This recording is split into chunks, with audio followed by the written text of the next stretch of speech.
bulan Rajab menjadi bulan yang mulia? Karena satu, dia adalah salah satu dari bulan yang disebut Allah Subhanahu wa taala dalam Al-Qur'an. Memang dimuliakan sama Allah Subhanahu wa taala. Dah, itu aja udah cukup untuk menunjukkan kemuliaannya bulan Rajab. Kemudian yang kedua, karena Rajab itu adalah merupakan gerbangnya Ramadan. Gerbangnya Ramadan. Nabi Muhammad tiap kali masuk bulan Rajab, Nabi doa, Allahumma barik lana fi Rajab wa Sya'ban wa ballighna Ramadan. Ya Allah, berkahi aku di bulan Rajab, berkahi aku di bulan Sya'ban, sampaikan umurku sampai ketemu bulan Ramadan. Nah itu Nabi nariknya nggak cuman ke Ramadannya, nggak cuman ke Sya'bannya, tapi Nabi narik dari bulan Rajab. Artinya bahwa bulan Rajab itu adalah bulan gerbang menuju kepada bulan Ramadan. Sehingga para ulama banyak sekali nih yang mengatakan tentang hal-hal seperti ini dari urutan antara Rajab, Sya'ban, Ramadan. Ada yang bilang Rajab syahruz zara, Sya'ban syahrus saqi, wa Ramadan syahrul hasad. Rajab bulan kita menanam, Sya'ban bulan kita menyiram, dan Ramadan bulan kita panen. Kalau kagak ada yang ditanam di bulan Rajab, apaan yang mau disiram di bulan Sya'ban? Kalau ditanam di bulan Rajab nggak disiram di bulan Sya'ban, mati. Tapi kalau kemudian di bulan Rajab dia nanam, kemudian di bulan Sya'ban dia nyiram, maka di bulan Ramadan silahkan memanen segala kebaikan-kebaikan. Dan ini sangat terasa. Kalau Rajabmu nggak benar teman-teman saya sekalian, kamu akan rasain nanti di bulan Ramadan yang kita harapkan sebagai bulan ibadah, bulan kita mengalahkan hawa nafsu, berat setengah mati. Ramadanmu isinya jadi kayak gitu-gitu aja. Cuman puasa dari makan, minum, sama berhubungan intim. Udah gitu doang. Selebihnya dosa-dosa masih terus. Selebihnya ibadah kagak ada yang nambah. Terawih, sekedaran ibadah standarnya orang beriman dimanapun tuh terawih. Berat juga kamu lakukan. Kenapa? Nggak mulai dari masuk gerbangnya. Masuk gerbang pelan. Dari bulan Rajab. Kalau kamu benerin diri di bulan Rajab, kemudian semakin baik pada bulan Sya'ban, bulan Ramadan tinggal ngerasain nikmatnya ibadah. Tinggal ngerasain bagaimana sungguh-sungguh memiliki hubungan sama Allah Subhanahu wa taala. Ada air mata tercurah, ada nikmatnya ibadah, ayat-ayat Quran, ada khusyuk sholat, Masya Allah. Ada senyum lebarmu di hari akhirat ketika kamu melihat pahala-pahala Ramadanmu dibukakan untukmu. Mesti mulai dari bulan Rajab. Oh pantesan ya, saya tuh kalau Ramadan gitu-gitu aja. Iya, nggak pakai persiapan. Segala-gala kalau nggak pakai persiapan nggak maksimal. Betul. Makanya teman-teman saya sekalian siapin dari sejak bulan ini nih, bulan Rajab. Dia bulan gerbang menuju Ramadan. Sayyidil Hibzain bin Smith, guru saya, guru kita semua, harapan saya. Beliau mengatakan Rajab syahrut takhalli, wa Sya'ban syahrut tahalli, wa Ramadan syahrut tajalli. Kok bahasanya mirip-mirip ya? Nah orang pinter tuh ngomongnya enak. Habib Zain ya, pinter luar biasa ngomongnya enak. Rajab syahrut takhalli, Rajab bulanmu bersih-bersih, mengosongkan diri dari dosa-dosa, bersih-bersihin dosa, kosongin tuh dosa-dosa dari hatimu. Wa Sya'ban syahrut tahalli, Sya'ban adalah bulanmu berhias diri. Habis dibersihin, sekarang tinggal tuh dipasangin interior yang bagus, ibarat kamar. Yang gitu ya. Ramadan syahrut tajalli. Ramadan adalah bulan kamu naik ke pelaminan. Bulan kamu bersanding. Ini barat pengantin nih. Bulan Rajab adalah bulan dia bersih-bersihin badan, mandiin, dilulurin gitu kan, bersih-bersihin. Bulan Sya'ban, bulan dimilih, milih baju pengantin, bulan dia berhias, milih make upnya, milih tempat tidurnya, milih pakaian tidurnya, milih segalanya. Ramadan adalah bulanmu menikah. Saudaraku sekalian saya muliakan, ini bukan kepada manusia tapi antaramu sama Allah. Dosa-dosa udah kebanyakan. Berapa bulan loh? 9 bulan. Iya kan? Wah, udah banyak bener nih dosa-dosa kita nih. Ini gimana nih caranya nih? Kosongin. Biar semuanya menjadi terampuni. Kalau udah kosong, bulan Sya'ban hiasin hatimu. Hati yang udah kosong dihiasin. Dihiasin dengan apa? Tidak ada penghias hati lebih dari sesuatu yang indah. Dihiasi dengan yang indah. Oke, boleh. Yang indah apa? Yang indah namanya Muhammad. Maka bulan Sya'ban banyaklah bersolawat kepada Nabi Muhammad. Hatimu akan terhias.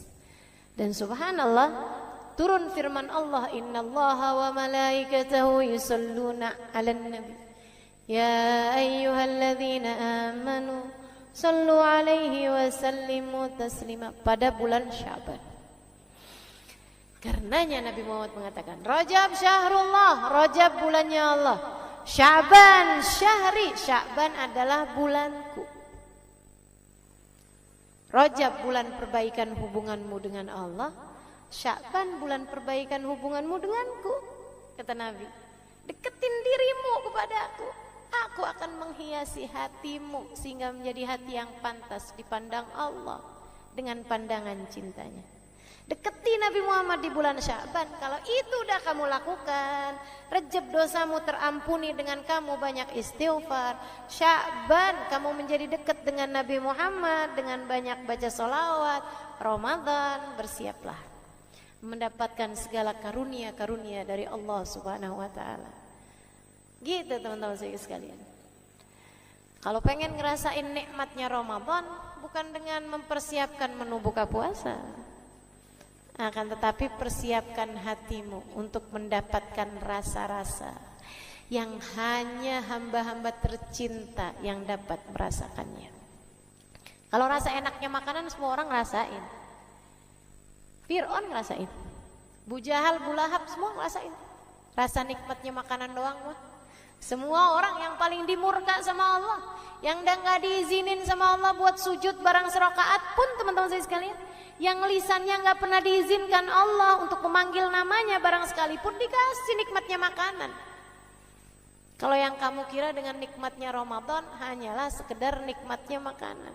Akan tetapi yang dimaksudkan dengan nikmatnya Ramadan adalah rasamu kepada Allah Subhanahu wa ta'ala. Kayak apaan rasanya yang gak bisa diceritain.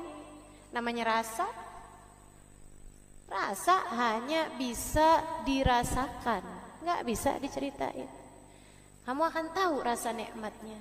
Sama kayak ada orang nanya sama kamu, mau-maunya sih hadir pengajian, ya ampun duduk sesek-sesekan, diem aja. Berapa lama tuh? 2 jam, ya ampun. Kamu kok betah banget, malah kamu tungguin kapan nih hari pengajian, kapan hari pengajian. Kamu gak bisa nyeritain nikmatnya hadir di majelis kepada orang yang gak ngerasain. Jadi gimana caranya? Ajakin pergi majelis, dia ngerasain baru tahu. Pengajian kapan lagi sih? Nah loh, udah ngerasain. Nah ini teman-teman saya sekalian, kalau pengen ngerasain nikmatnya Ramadan, nikmat yang sampai bikin kamu tahu gak ada nikmat lebih nikmat daripada nikmatnya ibadah kepada Allah. Gak ada nikmat lebih nikmat daripada merasa cinta kepada Allah. Gak ada nikmat lebih nikmat daripada nikmatnya takhasyuk, tawadhu di hadapan Allah Subhanahu wa ta'ala. Gak ada nikmat lebih nikmat daripada nikmatnya munajat kepada Allah Subhanahu wa ta'ala. Pengen ngerasain nikmat-nikmatnya ibadah, mulai dari bulan Rajab teman-teman sekalian. Gerbangnya masuk yang benar, berhias yang benar, biar pantas kamu, bersih-bersih yang benar, biar nanti pantas diterima. Jadi orang masuk Ramadan enggak pakai siap-siap dari Rajab kayak pengantin, kagak bersih-bersih. Habis itu sesudahnya nggak dandan, jadi masih belepotan. Habis itu habis jatuh dari got, kemudian menuju pelaminan, kawini aku, terimalah aku. Lah, yang ada pengantennya, yang ada calonnya kabur, teman-teman saya sekalian, nggak mau dia. Bagaimana diterima? Maka demikian pula dengan kita mau masuk kepada bulan Ramadan, persiapannya yang benar, maksimalin insya Allah. Nah, apa persiapan yang bisa kita lakukan di bulan Rajab ini? Ada 3 hal, saudara sekalian, kamu bisa perbanyak ketiganya di bulan Rajab. Yang pertama, zikir, dan sebaik-baik zikirnya adalah istighfar. Ya, istighfar yang banyak, istighfar di bulan Rajab, terutamanya baca Allahumma ufirli warhamni watub alayya 70 kali ba'da subuh, 70 kali ba'da maghrib. Ustazah, itu katanya hadisnya dhaif. Sejak kapan istighfar kamu nyari hadis? Kenapa kalau disuruh istighfar kamu nyari hadis? Kalau kamu mau nonton, mau ngapa-ngapain, kagak ada tuh nyari hadis. Iya kan, kalau ibadah kan mesti ada tuntunannya. Istighfar tuntunan dari Allah, bukan? Fastaghfiru rabbakum innahu kana ghaffara. Siapa yang suruh? Allah. Beristighfarlah kalian kepada Allah, innahu kana ghaffara. Sesungguhnya Allah Subhanahu wa taala Maha Pengampun. Idza jaa nasrullahi wal fath wa ra'aitan nasa yadkhuluna fi dinillahi afwaja fasabbih bihamdi rabbika wastaghfir. Fasabbih bihamdi rabbika. Bertasbihlah kamu kepada Allah, wastaghfiruh, dan mohon ampunlah, istighfarlah padanya. Innahu kana tawwaba. Gitu. Jadi banyakin istighfar, terutamanya baca Allahumma ufirli warhamni watub alayya. Habis subuh 70 kali, sama ba'da maghrib atau ba'da isya 70 kali. Kalau bisa sambil ngangkat tangan, kerjainnya langsung habis salam. Assalamualaikum warahmatullahi wabarakatuh. Assalamualaikum warahmatullahi wabarakatuh. Kalau lagi sholat, kalau lagi main sudah, ya udah nggak apa-apa, baca aja tetap. Pagi hari 70 kali, sama malam hari ba'da maghrib jam-jam segitu ya, baca juga 70 kali. Kalau bisa tetap dengan angkat tangan sebagai salah satu cara kita agar doa kita diijabah. Kita baca Allahumma ufirli, ya Allah ampuni, warhamni, ya Allah sayangi, watub alayya, ya Allah kembalikan aku di jalanmu. Masih kadang suka nyasar-nyasar, ya Allah tolong balikin lagi, ya Allah balikin lagi, ya Allah. Gitu. Allahumma ufirli warhamni. Ustazah udah biasanya Rabbi ufirli warhamni watub alayya. Boleh apa enggak? Boleh. Tapi memang lafadznya yang dari hadis yang saya terima dari guru-guru itu ya, pakainya Allahumma. Allahumma ufirli warhamni watub alayya. Siapa hadisnya berbunyi?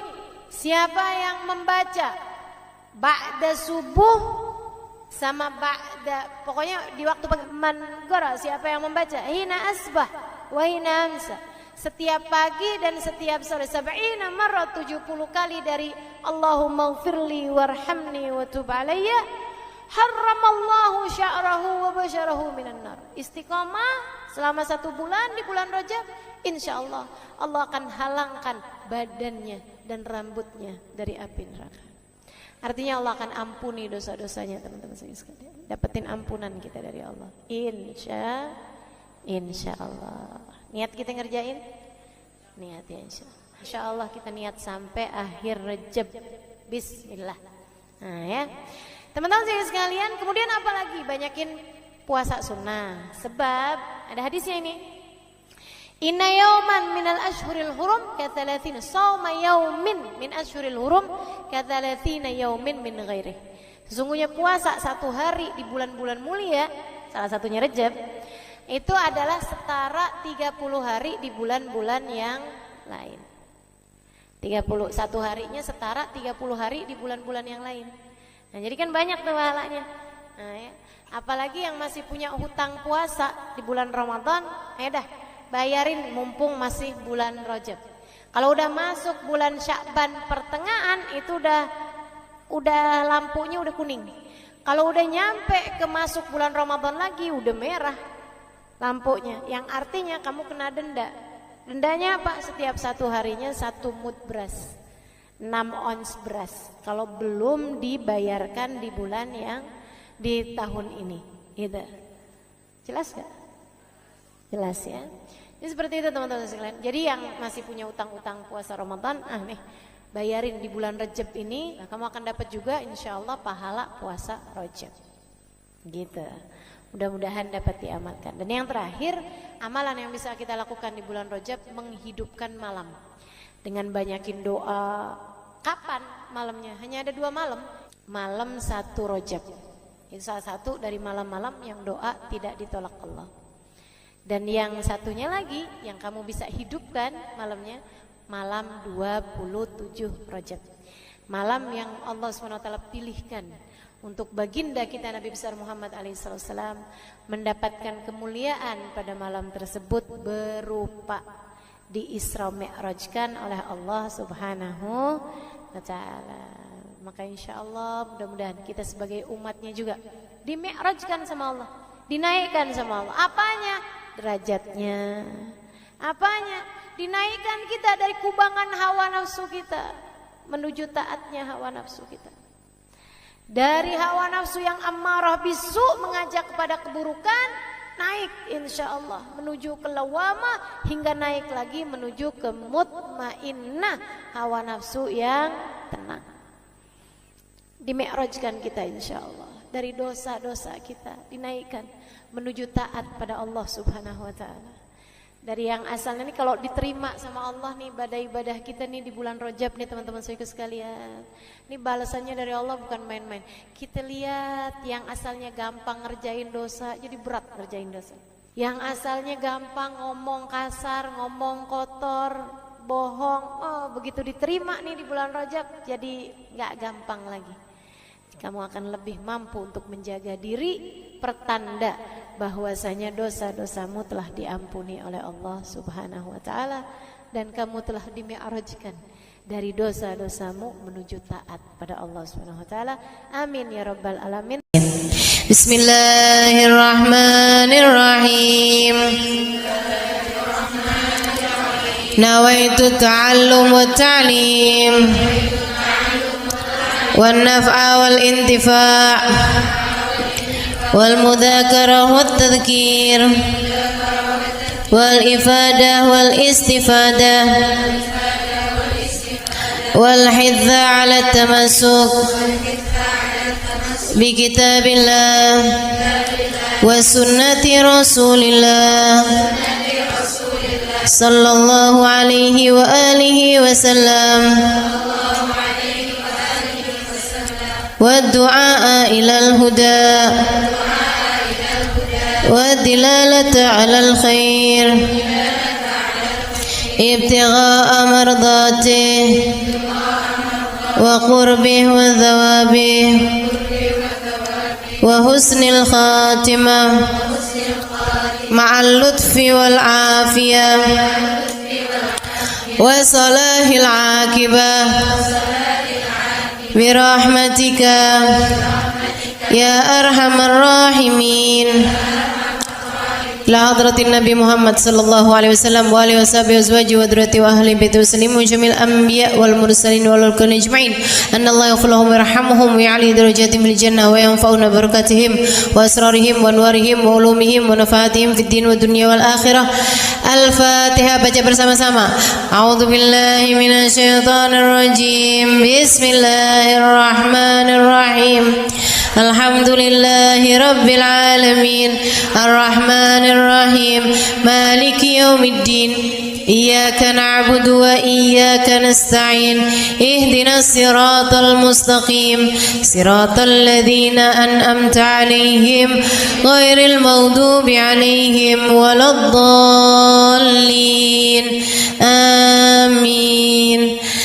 Taqabbalallah minna wa minkum, taqabbal ya karim. Warraghbah fid dunya, sementara rakus ambisi terhadap dunia, tukatsirul ham, bikin banyak sumpah, wal hazan, dan bikin banyak kesedihan. Bikin sedih badan kita, bikin sedih hati kita, bikin sumpek dan bikin akhirnya jadi berpenyakit ya badan kita ini. Ar-raghbah fid dunya. Wal batalah, sementara batalah kalau di situ diartikan apa batalah? Nganggur ya benar. Cuman bahasa yang enak apa ya? Tugasil galba, lalai dari Allah, maksudnya ya nggak kepengen dunia juga, nggak kepengen akhirat juga gitu. Kayak gabut. Anak zaman sekarang bahasanya gabut ya. Gabut itu apa sih sebenarnya? Nggak ada kerjaan gitu kan? Itu kayak ada singkatan nggak butuh gitu kali ya dari itu ya. Nggak ngapa-ngapain gitu, pengangguran aja gitu nggak jelas. Wal batalah tuh terlena, nganggur gitu kan, tidur mulu gitu, luntang lantung. Ada orang luntang lantung gitu kan, dibilang luntang lantung, dibilang lantung luntang. Tugasil galba, bikin keras hati, bikin keras hati. Nganggur tuh penyakit bahaya memang. Bahaya. Wa qala alaihi salatu wassalam, dan bersabda pula baginda Nabi besar Muhammad, naja awwalu hadhihi al-umma biz-zuhdi wal yaqin. Awal umat ini terselamatkan dengan zuhud wal yakin, dan dengan keyakinan yang kuat. Wasayahlik akhiruha bil hirsi wa tulil amal, dan akan hancur akhirnya umat ini, akan hancur disebabkan hirs, ambisi terhadap dunia, wa tulil amal, dan panjang angan-angan. Wa ma warada minal ayati wal akhbar wal athar fi dammi dunya wa dammil muhibbina laha warraghibina fiha wa dammil hirsi 'alaiha kharijun anil hasr. Dan apa yang warid, apa yang datang dari ayat, hadis, athar itu yang disampaikan oleh Nabi maupun para ulama, fi dammid dunya, dalam celaknya dunia, maksudnya mengenai betapa buruknya dunia, betapa buruknya orang-orang yang mencintai dunia, betapa buruknya orang yang ambisi terhadap dunia, dan mil hirs 'alaiha, betapa buruknya orang yang rakus terhadap dunia. Banyak sekali kharijun anil hasr, enggak bisa kehitung. Ayat, hadis maupun ucapan para ulama mengenai betapa buruknya dunia, betapa buruknya para pecinta dunia dan lain sebagainya, ini banyak banget hadisnya, keterangannya enggak kehitung. Watasani fil ulama, dan karangan-karangan para ulama rahmatullahi alaihim, semoga rahmat Allah senantiasa tercurah pada mereka, minas salaf wal khalaf, baik dari ulama zaman dulu maupun ulama-ulama belakangan, masyhunah bidzalik, penuh sekali dengan hal-hal yang seperti itu. Kayak Imam Ghazali gitu kan, nulis dalam kitabnya baik Ihya Ulumuddin ataupun kitab yang terakhirnya beliau itu namanya Minhajul Abidin dan lain sebagainya, itu banyak banget mengenai hal-hal yang seperti ini gitu. Betapa pentingnya kita untuk zuhud terhadap urusan dunia. Tsumma inad dunya ibaratun wallahu a'lam bisawab. Sampai situ ya. Nabi Muhammad alaihissalam mengatakan, az-zahada fid dunya turayyihul qalba wal badan. Zuhud dunia nih. Apa tuh zuhud? Zuhud itu teman-teman tidak mengharapkan kesenangan dunia dari Allah sekalipun ya, enggak minta gitu, enggak seneng gitu sama kesenangan dunia dari Allah. Itu namanya zuhud akhirat. Dan juga teman-teman, zuhud ama manusia itu tidak menginginkan apa yang ada pada manusia, apa yang dimiliki orang enggak kepengen.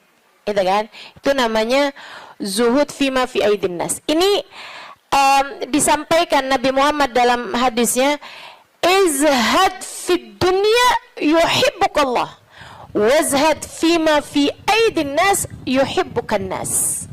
Kata Nabi Muhammad alaihissalam, zuhudlah kamu dari dunia. Zuhud tuh enggak seneng, enggak ambisi, enggak fokus kepada kesenangan dunia maupun pencapaian dunia.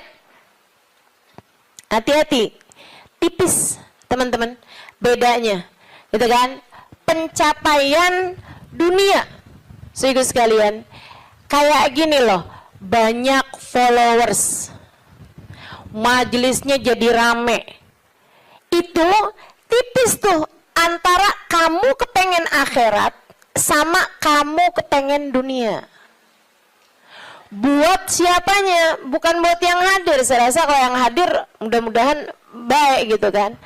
Tipisnya itu buat pelaku-pelaku dakwah, baik yang rumahnya buka buat majelis atau dia buka majelis, atau yang ngajarnya nih gitu. Karena kalau tujuannya senengnya itu adalah urusan-urusan dunia, tuh tipis banget, setan nantinya tuh bisa masuk dari arah situ. Dari arah situ masuknya. Izhad fid dunia, kata Allah Subhanahu wa taala. Makanya dari tipisnya nih yang saya sebut tadi itu ya, kayak keinginan kamu tuh dunia apa akhirat, keinginan kamu tuh pujian manusia atau pujian Allah. Itu sampai-sampai banyak dari para wali-walinya Allah Subhanahu wa taala meninggalkan kemasyhuran dunia karena khawatir sama hatinya. Banyak saudaraku sekalian. Sampai ada di antara para wali itu yang sampai berpura-pura nyuri, sampai dikejar orang gitu kan. Kenapa dikejar orang? Karena yang dia curi adalah bajunya seorang perempuan yang lagi mandi. Ada orang lagi mandi, wali loh yang ngerjain, untung belum zaman viral internet ya. Ini kalau zaman viral internet kayak apaan tuh, orang ngejudge dia tuh kan, udah nganggepnya udah hancur banget dah gitu. Tapi memang itu yang dicari sama beliau.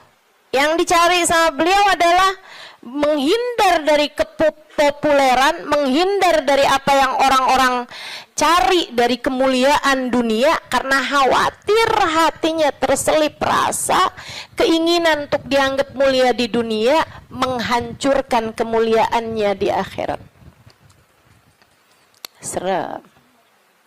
Serem bener buat orang-orang kayak saya yang sama Allah dikasih pegang mic di depan, ya kan?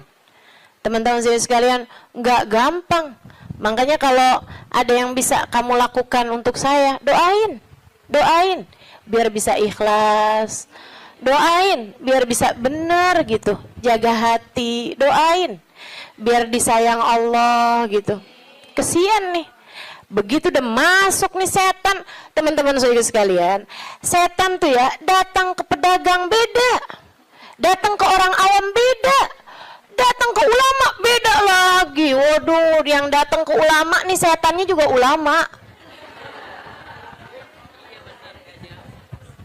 Setannya juga kelas profesional, gitu kan? Jadi nggak ecek-ecek gitu loh. Setannya juga setan-setan berkelas, teman-teman saya sekalian. Nah itu kan yang belum tentu selamat gitu, belum tentu selamat. Masya Allah. Ada tuh zamannya Imam, siapa ya? Ada Imam Ghazali cerita dalam Ihya-nya. Kita suka ketawa-ketawa tuh dengerin cerita Imam, maksudnya kalau baca ceritanya Imam Ghazali yang begitu-begituan. Kata Imam Ghazali dalam Ihya-nya tuh, ada orang atau di Minhaj ya, wallahu a'lam, pokoknya salah satu kitabnya Imam Ghazali lah. Imam Ghazali cerita, ada orang, dia itu ulama, teman-teman. Cuman ulamanya itu masih suka ya gitulah, masih ada kesenangan-kesenangan dunianya. Senang sama popularitas, senang sama dimuliain orang, senang sama ini sama itu sama ini sama itu. Ada satu ulama khomul, ulama yang lain nih, ulama yang nggak seneng namanya terkenal, nggak seneng, dia nggak seneng sama urusan begituan, urusannya antara dia sama Allah, tapi ilmunya luar biasa. Ulama yang kedua nih, yang kedua. Ini ulama yang pertama nih, saya nggak inget namanya gitu ya. Dua-duanya nih saya nggak inget namanya. Nah, ulama yang pertama nih, dia lagi khutbah Jumat, teman-teman saya sekalian. Dia ngomong sesuatu yang dinisbatkan kepada ulama yang kedua yang nggak senang keterkenalan apa ini, teman-teman. Dia ngomong bahwa saya pernah dengar kayak, kan ada orang-orang itu ya Allah, mudah-mudahan Allah bersihkan hati kita semuanya nih ya. Ada orang-orang yang kalau cerita sama orang lain, bahkan di mic sekalipun, senang menunjukkan kedekatannya sama ulama yang lain atau sama orang-orang yang berilmu, guru-guru apa segala macam gitu kan ya. Yang tujuannya adalah biar orang tahu nih, gua deket sama si ini, gua deket sama si itu. Paham maksud saya? Mudah-mudahan Allah selamatkan hati saya. Mudah-mudahan Allah selamatkan hati kita semua. Sehingga sekalian, dia bilang tentang ulama B nih. Dia bilang, saya pernah dengar syekh ini mengatakan gitu kan. Syekh itunya hadir di majelis tersebut. Ya. Dan yang diomongin sama syekh A ini tentang syekh B, itu nggak pernah diomongin sama syekh B-nya. Paham? Jadi ulama A ini bohong tentang ulama B. Bohongnya di khutbah Jumat cuman untuk menunjukkan betapa dekatnya dia sama ulama B tersebut itu. Dia ngomong kayak begitu, sehingga sekalian, tahu apa yang dikerjain sama ulama B? Ulama B ini, kenapa nih anak? Beliau berdiri nyabut bulu ketiak di tengah orang banyak. Beliau berdiri nih, beliau berdiri kemudian nyabut bulu ketiak. Heh, Syekh, kurang ajar kamu. Ini waktunya khutbah. Saya nggak pasti itu khutbah Jumat atau khutbah yang lain nih ya. Ala kulli hal, Syekh, ngapain kamu di waktunya khutbah, kamu malah cabut bulu ketiak? Duduk Syekh, nggak punya adab. Kata Syekh B ini, kamu yang nggak punya adab nak. Kamu yang nggak punya adab Pak. Kenapa kamu mengingatkan saya untuk sesuatu hal yang sunnah? Nyabut bulu ketiak, kalau salah memang hari Jumat ya. Nyabut bulu ketiak hari Jumat hukumnya sunnah. Ala sunnah. Walimada astahi, dia bilang. Kenapa saya mesti malu? Kamu gak punya malu apa depan orang-orang kamu nyabut bulu ketiak? Bulu ketiak itu kan buat laki-laki, sama laki-laki nggak aurat. Sesama perempuan aja nggak aurat. Bulu ketiak ya, maaf ya. Teman-teman sekalian, beliau bilang walimada astahi. Kenapa saya mesti malu? Ana ala haq wa anta alal batil. Saya mengerjakan barang hak, kamu mengerjakan barang batil. Dia bilang saya mengerjakan barang hak, nyabut bulu ketiak sunnah hari Jumat. Dia bilang kamu ala batil. Karena kamu menceritakan tentang saya sesuatu yang tidak pernah saya katakan. Saya Syekh Fulan min Fulan, sebutin nama dia namanya. Ya Allah, merah padam mukanya. Seram teman-teman, seram. Ya gitulah. Kadang-kadang tuh sampai tipis banget keinginan dakwah atau keinginan pamer. Tipis. Setannya tuh ngebisikin sampai kayak suara semut. Katanya Nabi Muhammad alaihi salatu wassalam, ar-riya yadhubbu ala ummati kadhabibin naml. Riya itu bersuara di hati umat saya kayak suaranya semut. Nyaris enggak kedengeran. Enggak kedengeran suaranya. Antara kamu seneng agama Allah jadi tinggi atau kamu seneng nama kamu jadi tinggi. Tipis, segaris, bahkan lebih tipis daripada kulit bawang, teman-teman. Makanya mesti terus minta perlindungan sama Allah. Ya Allah, ya Allah. Ya Allah, ya Allah. Bimbing terus ya Allah, ya Allah, ya Allah. Gitu. Mudah-mudahan Allah karuniakan keikhlasan bagi kita sekalian insyaallah. Sebab yang namanya pencapaian akhirat teman-teman. Dan pencapaian akhirat kita nggak pernah tahu. Pencapaian akhirat tuh kita nggak pernah tahu. Taunya kapan? Ntar di akhirat. Namanya juga pencapaian akhirat. Taunya entar di akhirat. Saat kamu berhasil menghadap Nabi Muhammad, saat namamu menjadi seseorang yang dikenal oleh Nabi Muhammad, kalau mau bangga tar di sana. Kalau mau bangga ntar di sana.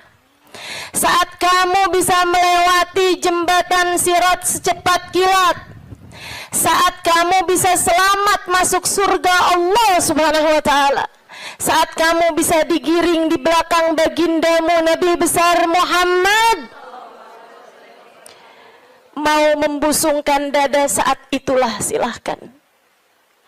Mau ngerasa diri sesiapa saat itulah silahkan. Mau menganggap diri berhasil mencapai kemuliaan saat itulah silahkan. Mau menganggap diri mencapai pencapaian dalam dakwah saat itulah silahkan.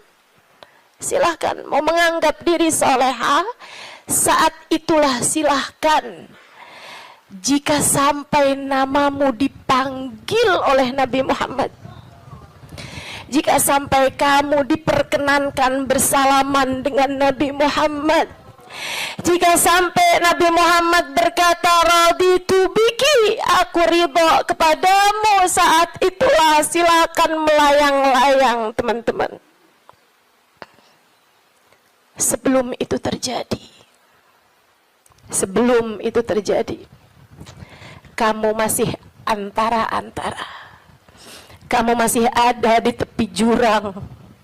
Selagi itu belum terjadi, kamu masih ada di persimpangan jalan antara dinaikkan kepada Allah atau dihancurkan oleh Allah Ta'ala. Kita nggak pernah tahu. Kita nggak pernah tahu. Makanya selalu minta sama Allah, ya Allah karuniakan keikhlasan agar ngerti melakukan sesuatu hanya untukmu ya Allah. Karuniakan keikhlasan, mengajar karenamu, belajar karenamu, buka majelis karenamu, hadir majelis karenamu, nyumbang majelis karenamu. Karuniakan keikhlasan ya Allah. Salat karenamu, sedekah karenamu, bantu orang karenamu. Begitu enggak lillah, dilepeh sama Allah teman-teman, jadi apa? Enggak jadi apa-apa. Mau ribuan jamaah, mau kayak gimana yang terjadi juga, kalau dilepeh sama Allah jadi apa? Ditolak sama Allah, mau apa kamu? Mudah-mudahan Allah karuniakan keikhlasan.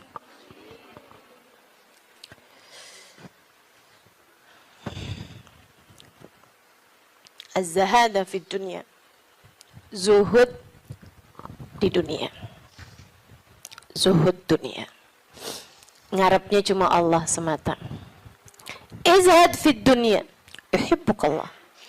Kalau Allah lihat hatimu nggak punya ketertarikan sama dunia, Allah cinta padamu.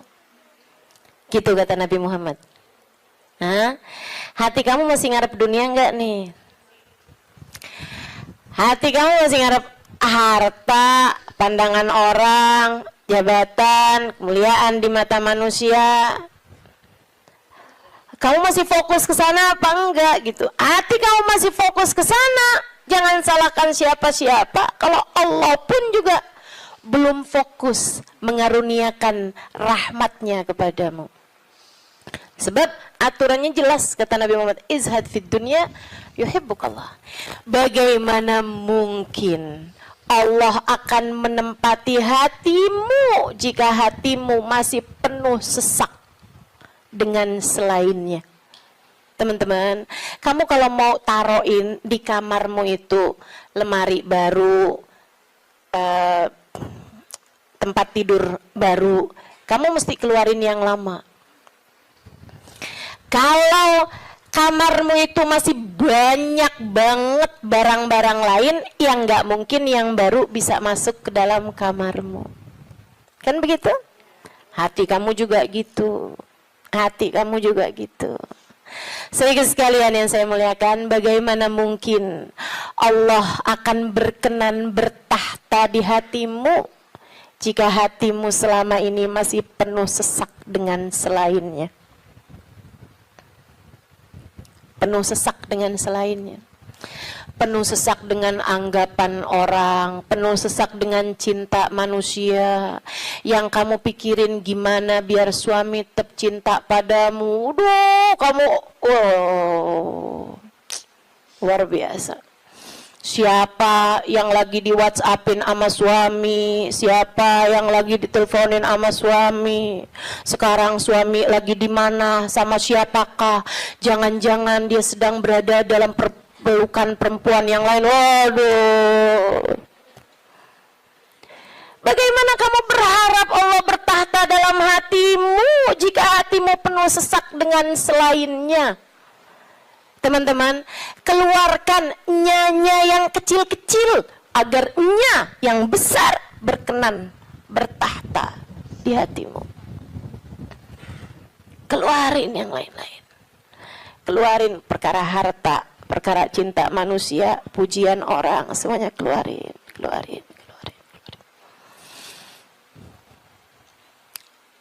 Jangan selalu nanya apa yang saya inginkan, apa yang saya ingin kerjakan. Tapi selalu bertanya, apa yang Allah inginkan, apa yang Allah mau saya kerjain.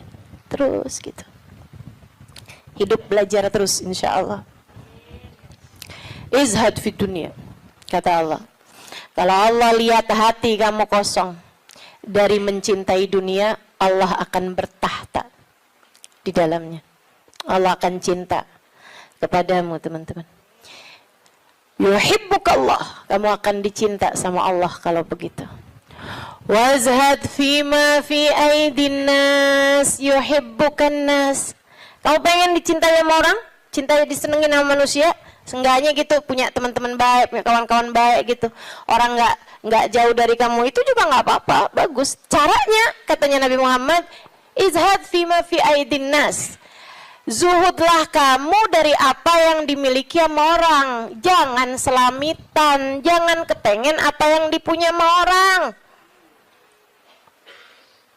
Orang gak seneng loh kalau kita tuh kayak yang, ih bagus, mau dong. Gak seneng, teman-teman. Ustazah kerudungannya cakep-cakep, Ustazah boleh gak buat saya? Misalnya gitu. Saya ngomong sama Ustazah Khadijah. Tuh ya. Gak bagus, teman-teman, gak bagus. Dan itu kamu gak akan disenengin sama orang kalau caramu kayak gitu tuh. Minta aja gak disenengin sama orang, apalagi ngambil. Kan ya, udah pasti tuh orang gak seneng. Orang itu, teman-teman, punya banyak sekalipun gitu kan, kalau diminta tuh, kecuali para wali-walinya Allah, kecuali para orang-orang lain itu mah tingkatannya, ya kan. Tapi kalau diminta tuh gak seneng itu juga gitu. Walaupun mintanya nggak yang dengan bahasa-bahasa yang ini gitu, terus terang, tapi kayak bahasa sindiran gitu kan. Kerudungannya banyak, boleh kali Ustazah, yang ini cakep nih, gitu kan? Enggak boleh, nggak baik kayak begitu. Kamu menurunkan kemuliaanmu, teman-teman. Yang kata Nabi Muhammad tuh, satu titik hitam di wajahmu di akhirat nanti setiap kali kamu meminta kepada orang lain. Izhad fima fi aidin nas. Apalagi kalau sampai kamu, hati kamu nggak pernah tertarik sama apa yang dipunya sama orang. Oh, dicinta sama Allah. Saya ceritain tuh di buku Bidadari Bumi 2 tentang seorang perempuan yang diceritain sama Hubabah Nur. Sedikit sekalian saya muliakan, saya lagi ngobrol sama Hubabah cerita tentang orang ini. Tuh bahwa ada tuh 5 orang tuh. Emang bener nih hadisnya Nabi yang ini bener banget. Ra'aituhu bi'aini kata beliau. Saya lihat dengan mata saya. Dia bilang ada satu orang Alimah. Itu beliau si perempuan ini, saya bolak-balik ngelihat di undangan, di kondangan. Tuh ya, di pesta-pesta gitu perkawinan kayak gitulah, kondangan-kondangan, bajunya itu terus. Saya tahu kalau dia ini miskin karena bajunya itu terus. Gitu kan? Orang di Tarim itu kalau keluar semuanya pakai baju hitam. Nah, kalau baju hitam kan susah nandainnya kan yang sama semua. Betul apa enggak? Sedikit sekalian saya muliakan, makanya saya suka heran gitu, Ustazah Halimah nih fashionable, apa namanya? Bener nggak ngomongnya? Lagi mana? Apa tadi?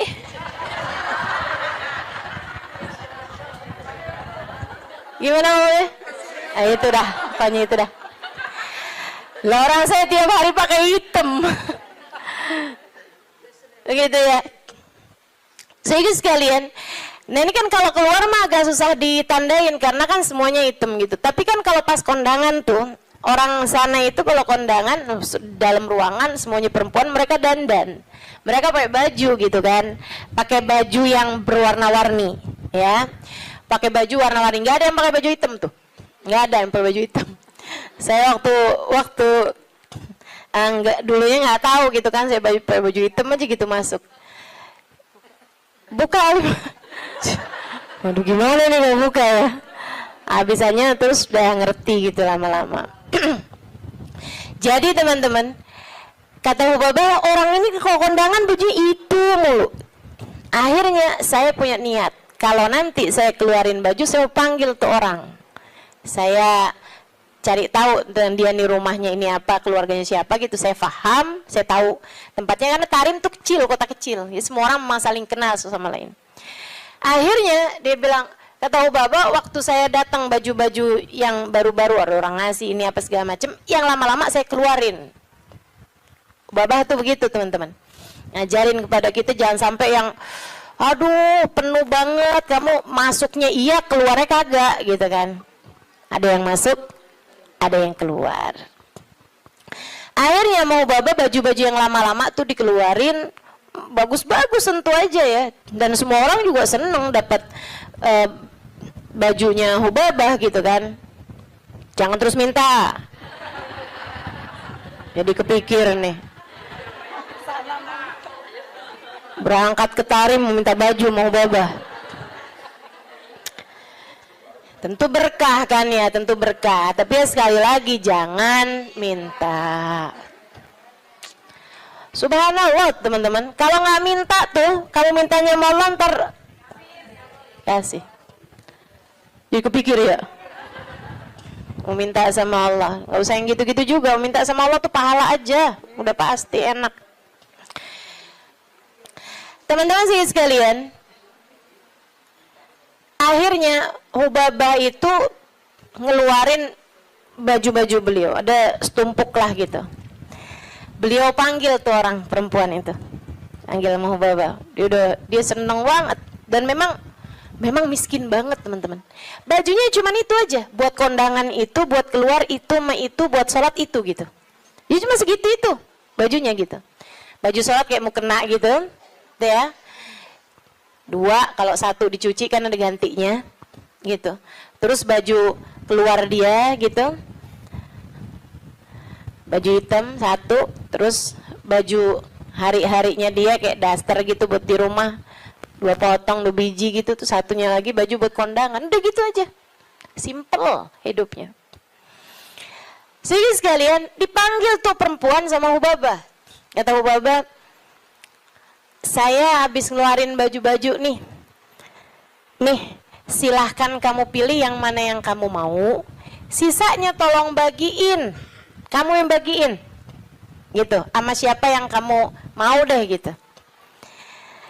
Di depan Hubabah nih, majelis nih, dia bilang, oh gitu Hubabah, Masya Allah Hubabah, Masya Allah, mudah-mudahan Allah berkahi Hubabah, mudah-mudahan Allah doain panjang lebar gitu. Saya dipikir orang alhamdulillah ya, saya memberi kepada orang yang tepat nih gitu. Orangnya seseneng itu gitu dikasih baju. Makasih Bapak, makasih. Mudah-mudahan Allah tambahin Bapak, mudah-mudahan doa apanya. Habis itu dia sama satu, wah ini cocok nih buat ponakan saya nih. Kata, wah ini cocok nih buat teman saya sih itu. Satu lagi, wah cocok nih buat adik saya nih. Ini cocok nih buat tangga saya. Ini cocok. Sampai habis semuanya nggak ada satupun yang buat dia. Kata Hubabah, begitu semuanya buat orang lain tanpa ada satupun yang buat orang tersebut. Ya Allah, 5 saat itulah saya jatuh cinta padanya. Bener banget yang Nabi Muhammad bilang, izhad fima fi aidin nas yuhibbukan nas. Ketika kamu tidak tertarik sama apa yang dipunya sama manusia lain, sama orang lain, justru manusia akan cinta padamu. Manusia ini memang unik. Allah tuh seneng kalau ada orang seneng sama apa yang dimiliki sama Allah, Allah seneng. Allah tuh diminta seneng. Allah itu kalau ada orang tertarik sama apa yang ada pada Allah, surga, gitu kan? Itu kan yang Allah janji-janjikan kan? Allah tuh kalau melihat orang tertarik ke surga, tertarik sama hisab yang mudah, tertarik ke perjumpaan dengan Allah, tertarik, Allah malah seneng teman-teman. Manusia nih justru kebalik. Manusia tuh kalau ada orang tertarik sama apa yang dia punya, malah nggak demen. Terutama perempuan, kalau ada orang tertarik sama suaminya, dia nggak demen banget tuh.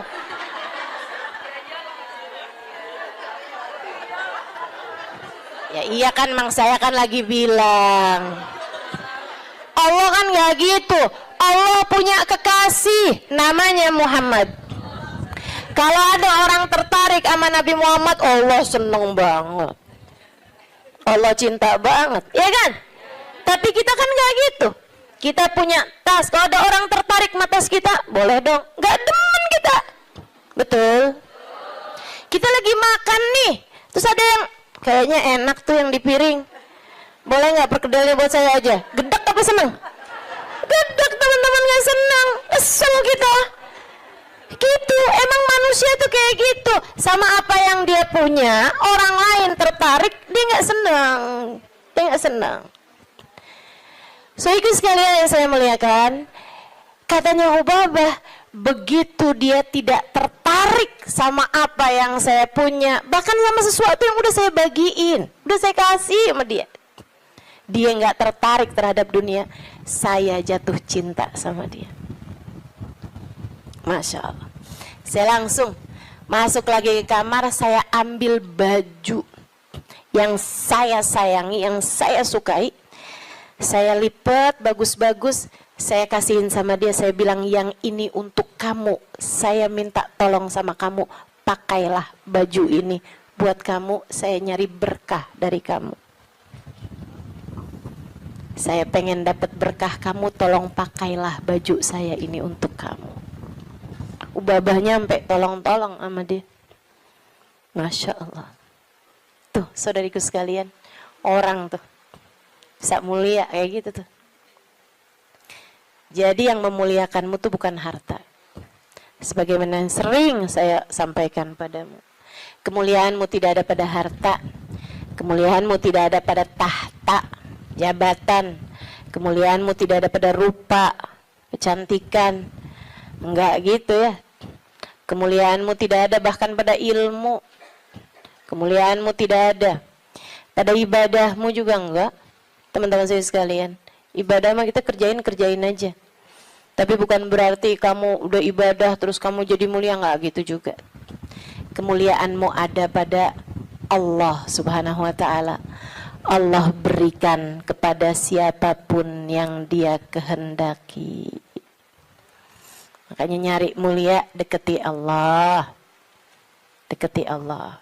Mudah-mudahan kita tidak dihalangkan untuk bisa dekat dengan Allah Subhanahu wa taala. Itu zuhud, teman-teman. Suatu hal yang perlu banget buat kita minta. Ya. Katanya Imam Ghazali, kalau buat zuhud kayak zuhudnya orang-orang dulu, kayak zuhudnya para sahabat, oh kamu nggak sanggup tuh. Kamu nggak sanggup. Menjadikan semuanya buat Allah, kayak yang saya ceritain kemarin tentang Syaiban Ar-Ra'i. Semua kambing milik Allah Subhanahu wa taala. Dimauin sama Allah kita kasihin. Begitu kan? Kita nggak benar-benar punya, katanya Syaiban. Ini kalau mau zuhud-zuhud kayak orang-orang dulu gitu rada berat, teman-teman. Akan tapi kata Imam Ghazali, buat kalian ada 2 aja dah zuhudnya. Gimana tuh Imam? Zuhud buat kalian 2 aja. Yang nggak punya jangan tertarik, yang nggak punya jangan minta, jangan tertarik, jangan nggak ada urusan, gitu ya. Sama yang barang yang kita nggak punya, sama perkara yang kita nggak punya, kamu nggak usah minta, kamu nggak usah tertarik. Yang ada jangan dinikmati sendirian. Dunia yang kamu punya jangan dinikmati sendirian, bagi kepada yang lain. Yang kamu nggak punya nggak usah minta, bahkan kepada yang punya, yaitu Allah Subhanahu wa taala. Yang kamu nggak punya nggak usah tertarik gitu. Ustazah, jadi kita minta sama Allah pun juga nggak usah Ustazah. Ya kalau kamu nggak sanggup minta sama Allah aja lah, begitu kan? Minta sama Allah. Jangan sampai minta sama orang. Jangan minta sama suami. Teman-teman saya suka, Ustazah serius nih nggak minta sama suami. Saran saya begitu. Kalau kamu mau ikut saya, saran saya begitu. Saya alhamdulillah sampai sekarang kayaknya hampir nggak pernah minta sama suami. Alhamdulillah. Ya Ustazah kan ada duitnya banyak. Ya sekarang duit saya banyak, teman-teman. Sekarang duit saya banyak. Ini saya ceritain ya, sekedar tahaddusan bin ni'mah. Saya itu pulang dari Tarim, teman-teman, nggak kenal duit. Saya itu kenal dari Tarim, itu bolak-balik, pergi kemana-mana kagak bawa duit. Masya Allah. Sampai suami sih ketawain saya dulu. Pernah gitu satu waktu, saya pergi majelis. Teman-teman pasti nggak tahu tuh, zaman saya belum terkenal. Tahun 2003, tahun 2002 gitu kan. Saya pernah ada majelis maulid. Banyak dulu majelis maulid yang saya hadir nggak diminta bicara, banyak. Saya berulang kali hadir di Al-Hawi nggak diminta bicara. Ya hadir aja nggak apa-apa. Kenapa emang? Kita ngarep berkah, teman-teman. Ustazah kalau sekarang hadir di Al-Hawi nggak diminta bicara, hadir apa enggak? Ya hadir lah. Beberapa tahun yang lalu juga saya hadir di Kuitang nggak diminta bicara, nggak apa-apa. Kenapa emang? Kenapa emang? Lah kenapa kamu yang repot? Kenapa tuh? Repot kamu? Kalau saya nggak diminta bicara, kamu repot? Nggak apa-apa, teman-teman. Emang kenapa? Kita dapat berkah dari hadir. Kita dapat ilmu dari yang menyampaikan. Kan begitu? Kalau kita diminta bicara, ya bicara. Kita diminta nggak bicara, ya nggak usah pengen bicara. Biasa aja. Diminta diam, kita diam. Diminta bicara, kita bicara. Kan begitu. Hamba Allah Subhanahu wa ta'ala. Saudara sekalian saya muliakan, ala kulli hal. Gitu ya. Enggak, saya cuma mau bilang aja, maksudnya bahwa yang sekarang kamu kenal itu dulunya juga nggak dikenal. Kan begitu ya? Sekarang Habib Umar bin Hafid misalnya gitu. Siapa orang nggak kenal sama Habib Umar bin Hafid? Ya kan? Apakah pernah ada masanya Habib Umar nggak dikenal? Banyak, panjang masanya Habib Umar juga nggak dikenal. Gitu. Jadi biasa-biasa aja. Yang masalah itu adalah rasa hati kita. Ini memang nih kelas-kelasnya ulama yang nggak kenal istilah star syndrome. Mudah-mudahan Allah karuniakan, teman-teman. Untuk orang-orang semacam saya ini mudah-mudahan Allah karuniakan. Jangan sampai tuh kena penyakit yang namanya star syndrome ya. Kayak, tahu kan maksud saya? Ini sekali lagi tahadutsan bin ni'mah ya. Meskipun tuh waktu saya sebut star syndrome tuh ada juga tuh nenek-nenek di sini nggak ngerti. Tapi dia mau nanya bingung kan? Nggak usah dipikirin melulun, nggak usah. Iya. Sehingga sekalian, jadi tuh karena saya belum tahu tempat-tempat di Jakarta, itu dulu awal-awal kali saya datang ke sini dari pulang dari Hadramaut itu ada banyak majelis yang dianterinya sama suami saya. Suami saya nganterin tuh.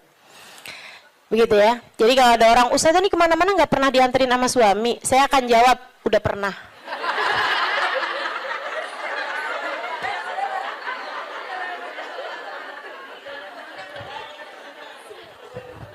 Udah pernah, tenang. Nggak usah kamu sok-sokan bikin iri saya, jemput sama suami gitu kan. Sampai di saat nggak dijemput sama suami sekalipun, turun dari Gojek salim. Gara-gara kebiasaan dianterin sama suami.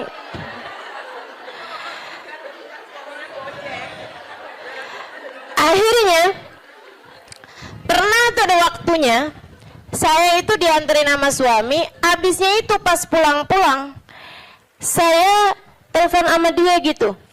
Saya bilang, jemput saya bisa nggak? Dia bilang, waduh saya susah nih Halimah, saya jauh dari situ. Kamu tadi nggak bilang kalau disuruh jemput juga, saya pikir nganterin aja. Lah saya pulang sama siapa nih? Dia bilang, ya udah ajak siapa kek buat pulang ke rumah kamu. Naik apa?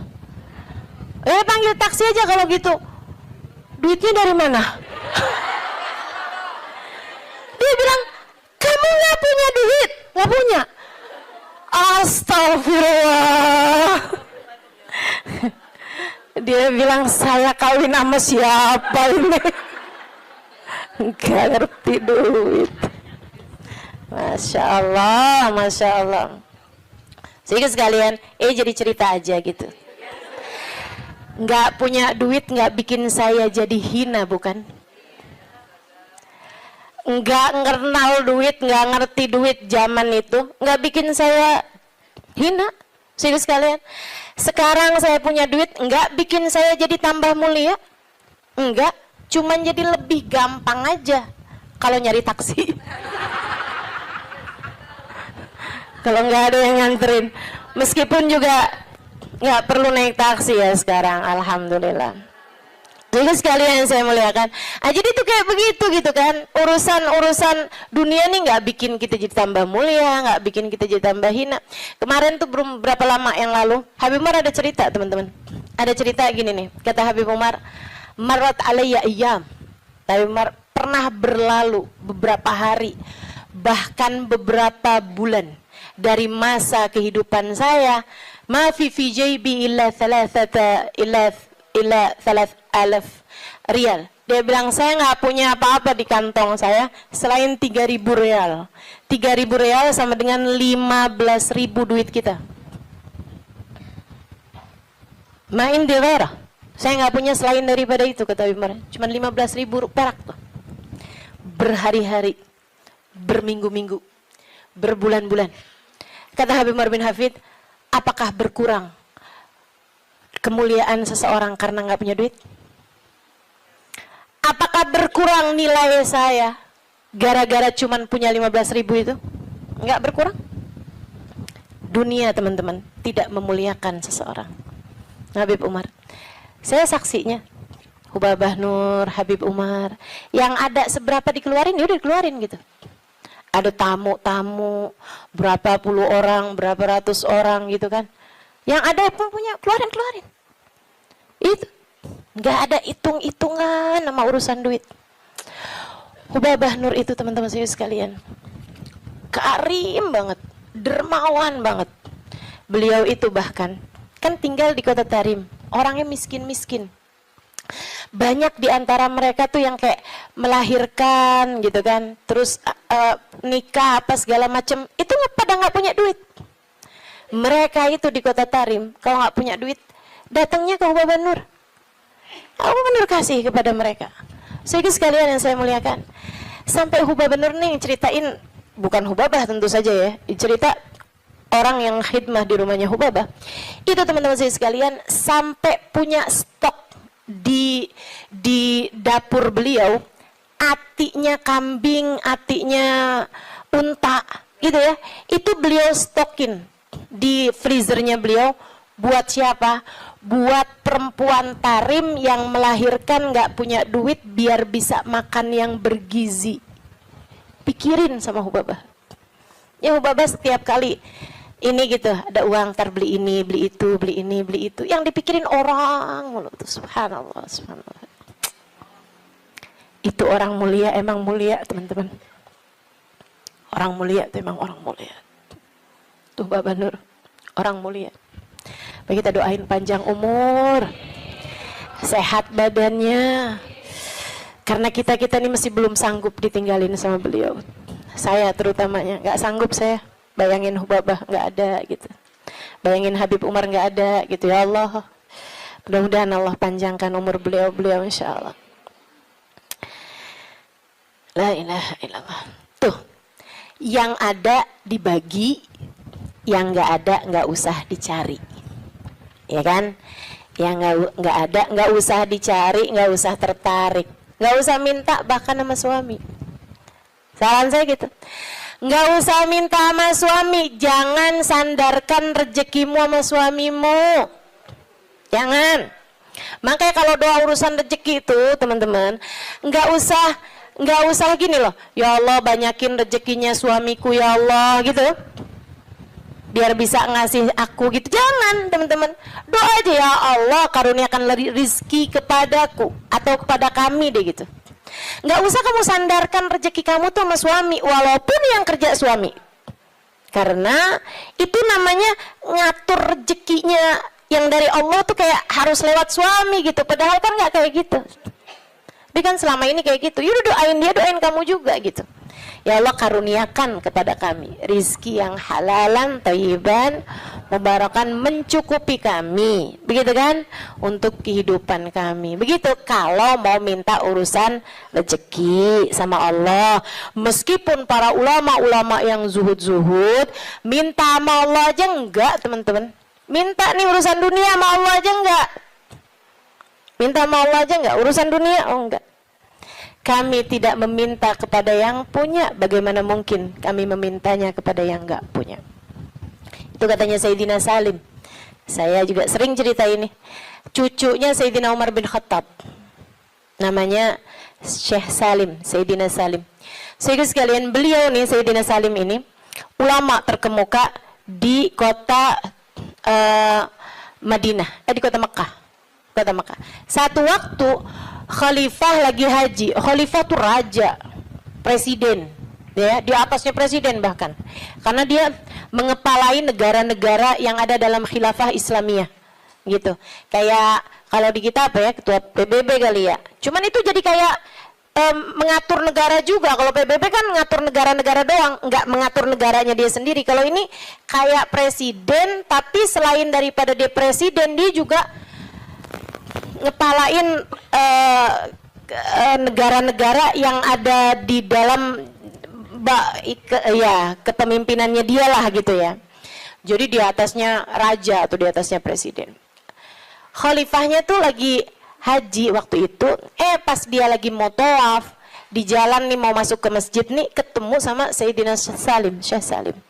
Dia bilang kemudian kepada Syekh Salim, oh, alhamdulillah Syekh ketemu di sini, masya Allah.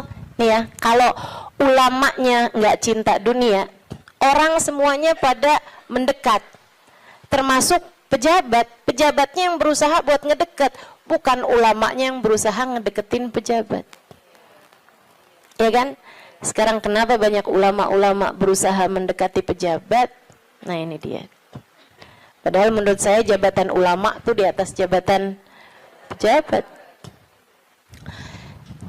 Akhirnya teman-teman, Sayyidina Salim mau masuk masjid nih, tahu-taunya ketemu sama khalifah. Khalifahnya pakai kesempatan buat minta doa. Dia bilang, ya Syekh Salim, alak hajak dia. Wahai Syekh Salim, bukan buat minta doa. Dia pakai kesempatan itu buat mendatangkan hajatnya Syekh Salim, karena dia ngerasa dia punya harta banyak, punya kekuasaan, punya apa segala macam. Barangkali, wahai Syekh Salim, adakah kebutuhanmu yang bisa aku bantu? Ada sesuatukah yang bisa saya bantu? Saya senang banget nih, tabarukan sama ulama, nyari berkahnya para ulama. Khalifahnya ini kan udah baik banget ya, udah baik banget nih khalifahnya nih, udah masya Allah banget hatinya sampai bisa kayak begitu gitu sama seorang ulama gitu kan. Bukannya ulama ngajuin proposal, ini malah pejabatnya yang nanya sama ulama tersebut, alat hajat dia, adakah kebutuhanmu yang bisa saya bantu? Katanya Sayyidina Syekh Salim begini nih, maaf, kita lagi ada di rumahnya, saya malu untuk meminta kepada selain sahibul bait. Di rumahnya Allah, sahibul baitnya siapa? Allah. Saya malu nih, di rumahnya Allah saya minta sama selain Allah. Fahamnya pejabat tersebut, oh berarti kalau mintanya udah nggak di masjid, mau nih mungkin beliau, gitu kan? Jadilah si pejabat ini nih kayak semacam nungguin sampai Sayyidina Syekh Salim selesai dari urusannya di masjid. Dan beneran, begitu Syekh Salim keluar dari masjid, disamperin lagi. Ini sekarang udah nggak di masjid nih kan, samperin lagi sama beliau. Ya Syekh, Khalifah, Syekh, saya mau nanya yang tadi apa ya? Itu yang tadi alak hajat diha, adakah kebutuhanmu yang bisa saya bantu? Katanya Sayyidina Syekh Salim, ta'ni bi hajati dunia wa hajatil akhirah. Maksud kamu hajat dunia apa hajat akhirat? Ya hajat dunia lah Syekh, kalau hajat akhirat justru orang seperti saya meminta doa kepadamu. Biar urusan akhirat kita lancar kan? Kan justru malah ngalap berkah dari para ulama gitu kan. Katanya Syekh Salim, oh maksud kamu hajat dunia? Maaf, kalau urusannya hajat dunia, saya selama ini tidak pernah minta kepada yang punya.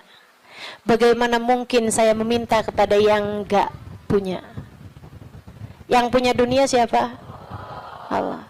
Saya malu buat minta dunia sama Allah. Bagaimana mungkin saya minta dunia kepada yang tidak memilikinya, yaitu kamu sebagai manusia. Manusia mau suami kamu, mau anak kamu, mau saudara kamu, semuanya sama-sama tukang makan rejeki. Tidak ada di antara mereka yang memberi rejeki.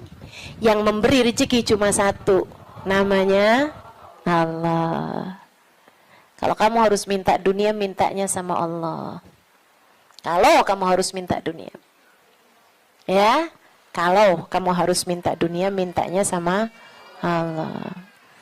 Bahkan para kasih Allah, mereka minta sama Allah pun enggak urusan dunia. Mintanya urusan apa? Mintanya urusan kebersihan hati. Mintanya urusan kelezatan ibadah. Mintanya urusan kehusyuan sholat. Mintanya urusan keikhlasan berbuat. Mintanya selamat hidup dunia, selamat hidup akhirat. Mintanya husnul khatimah. Mintanya tetap iman Islam. Mintanya rahmat. Mintanya syafaat. Dan lebih daripada itu semua, mereka minta cinta. Mereka minta cinta. Cinta kepada Allah, cinta kepada Rasulullah. Mereka minta Allah mencintai mereka. Mereka minta Rasulullah mencintai mereka. Itu hal-hal besar untuk kita minta kepada sang pemilik segalanya, teman-teman. Minta itu sesuatu yang nggak bisa kebeli pakai duit. Itu gede, barang berharga. Kalau sesuatu yang masih bisa kebeli pakai duit, itu barang yang nggak seberapa berkelas, teman-teman. Ya kan? Barang yang nggak seberapa berkelas gitu. Mudah-mudahan Allah karuniakan. Itu katanya beliau seperti itu. Wallahu a'lam bishawab. Alhamdulillah. Wassalatu wassalamu ala Rasulillah Muhammad ibn Abdillah wa ala alihi wa sahbihi wa man walah. Subhanaka la ilma lana illa ma 'allamtana innaka antal alimul hakim. Rabbi syrah li sadri wa yassir li amri wahlul uqdatan min lisani yafqahu qawli. Amma ba'du.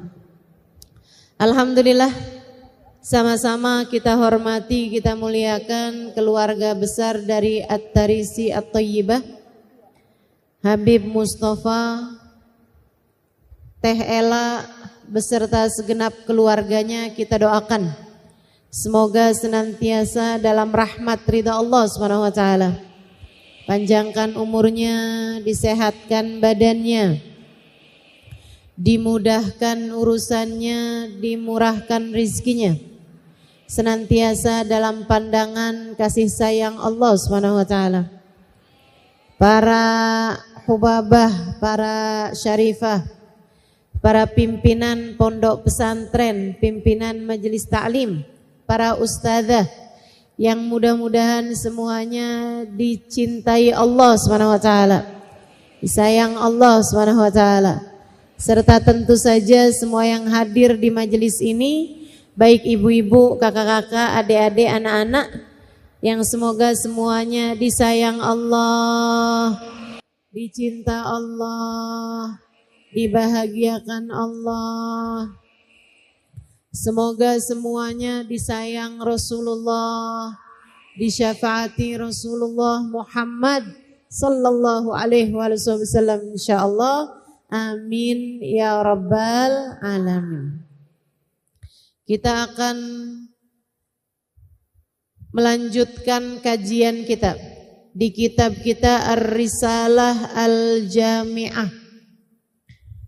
Risalah lengkap atau kitab lengkap, kitab kecil lengkap, yang di sana kita pelajari mengenai syariat agama Allah Subhanahu wa taala. Dan kita sekarang sampai di bab fikih, yaitu tepatnya sampai di bab mengenai mandi. Betul ya? Bulan lalu sudah saya terangkan tata caranya mandi. Hari ini saya akan menerangkan hukum-hukumnya mandi. Hukum-hukumnya mandi. Emang mandi ada hukumnya Ustazah? Banyak. Kita akan pelajari di pertemuan kali ini insyaallah. Dan juga bulan depan tuh kita udah libur lagi. Kita ngajinya banyak liburnya pokoknya.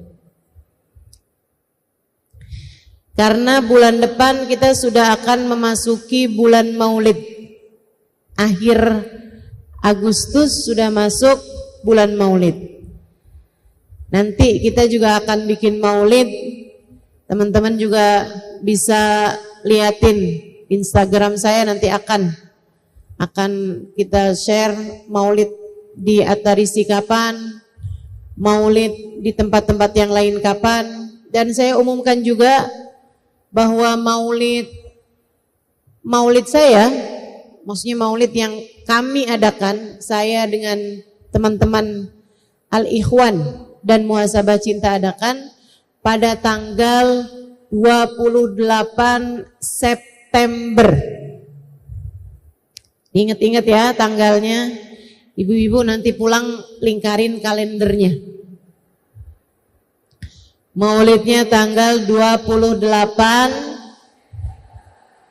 September di Masjid Raya Istiqlal. Ya. Masjidnya gede sih, tapi jangan datang kesiangan.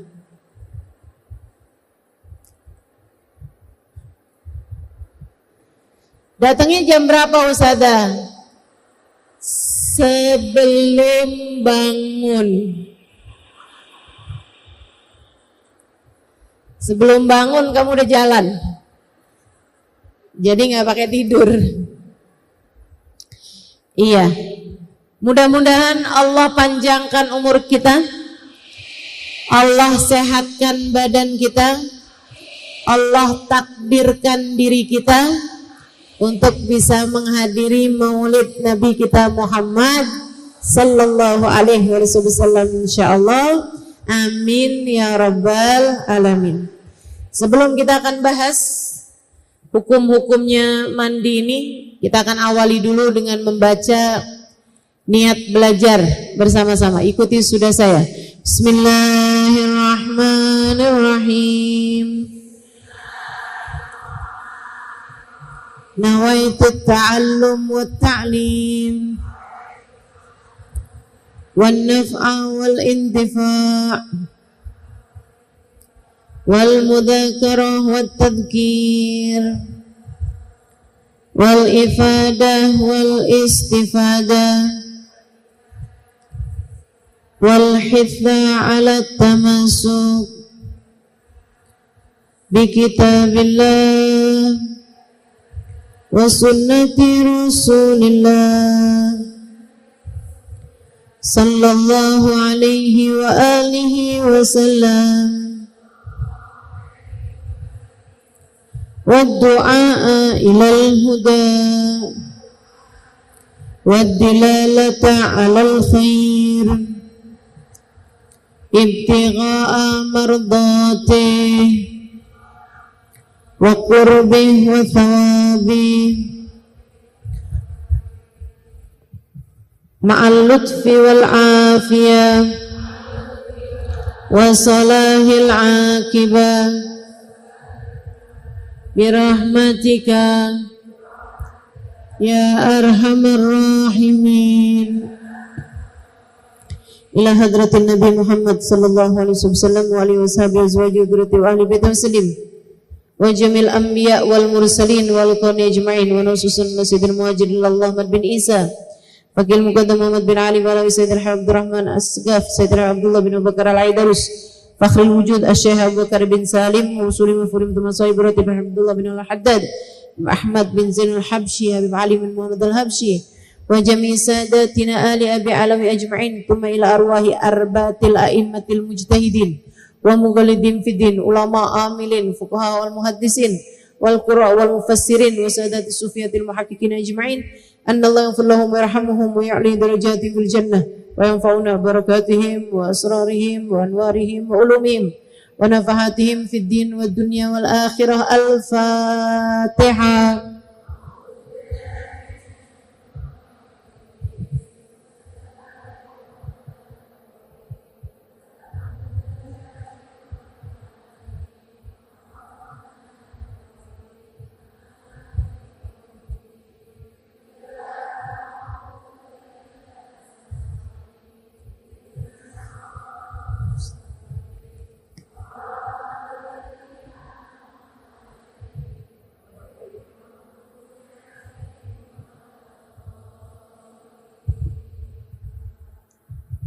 Bismillahirrahmanirrahim. Kita berada di bab mandi. Katanya sahibul kitab, wa in kana alaihi janabah min mujama'ah aw khuruji mani binaumin aw ghairih lazimahu ghuslu jami'i badanih ma'aniyati raf'il janabah. Siapa yang menanggung janabat karena hubungan intim suami istri, au khuruji maniyin, atau karena keluarnya mani. Keluarnya mani ini binaumin, sebab mimpi, banyakan laki-laki ya, tapi perempuan juga ada. Au ghairihi, atau selain dari mimpi, lazimahu ghuslu jami'i badani, maka mandi wajib, terutamanya sesudah haid atau sesudah nifas. Ini kita perempuan sering terjadi, mandi wajib kita adalah karena sesuci dari haid ataupun nifas. Lazimahu ghuslu jami'i badani, maka wajib bagi kita untuk mandi dengan mengalirkan air ke sekujur tubuh, ma'aniyati raf'il janabah, diiringi dengan niat ngangkat hadas besar. Jadi sekalian, Kemarin saya sudah bahas sebab-sebabnya mandi wajib. Masih ingat nggak Bu? Nggak yakin gitu jawabnya. 3 sebab khusus perempuan. Haid, nifas, melahirkan. 3 sebabnya yang lain umum buat laki-laki maupun perempuan. 1, berhubungan intim, baik laki-laki maupun perempuan wajib mandi. Yang kedua, khuruj mani, keluarnya mani, baik laki-laki maupun perempuan, meskipun keluarnya laki-laki lebih sering dibandingkan dengan perempuan. Dan yang terakhir, ada yang menyebutnya sebagai salah satu penyebab mandi wajib, ada yang tidak menyebutkannya. Ulama berbeda pendapat dalam apakah disebut sebagai penyebab mandi wajib apa tidak gitu. Yang terakhir ini yaitu al-maut, kematian. Orang kalau mati wajib mandi. Masalahnya bukan dia yang mandi. Serem kalau dia yang mandi. Dia meninggal dunia, buruan mandi gih.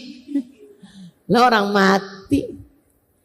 Yang mandikan adalah orang-orang yang hidup.